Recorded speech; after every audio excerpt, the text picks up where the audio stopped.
सजग असलेलं एकमेव व्यासपीठ भारत न्यूज 44। बातमी तीही बिनधास्त। पनवेल व आजूबाजूच्या परिसरात विविध ठिकाणी घरफोडी करणाऱ्या टोळीला पनवेल तालुका पोलिसांनी गजाआड केले असून त्यांच्याकडून चोरीचा माल हस्तगत केला गेला।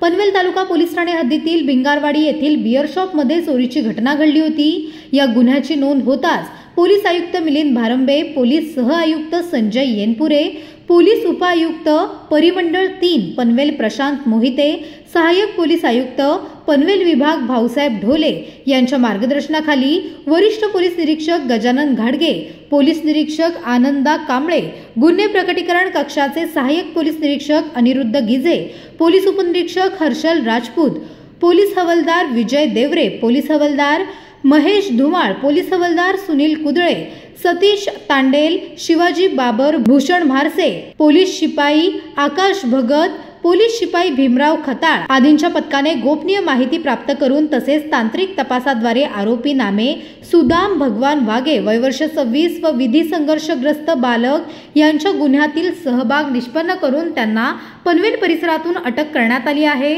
आरोपीकडे करण्यात आलेल्या तपासादरम्यान त्याच्याकडून 2 मोबाईल, 1 मोबाईल चार्जर, गुन्ह्यामध्ये वापरलेली मोटारसायकल, गुन्हा करताना सीसीटीव्ही फुटेजमध्ये दिसत असलेले त्यांचे अंगावरील कपडे व 29,000 रोख रक्कम असा एकूण 65,300 रुपये किमतीचा माल हस्तगत केला आहे।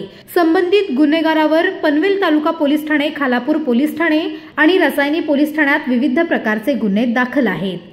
भारत न्यूज 44 साठी भूषण साळुंखे, पनवेल। अशाच नवनवीन अपडेटसाठी बघत रहा भारत न्यूज 44। सत्याचा प्रकाश, बातम्यांचा विश्वास।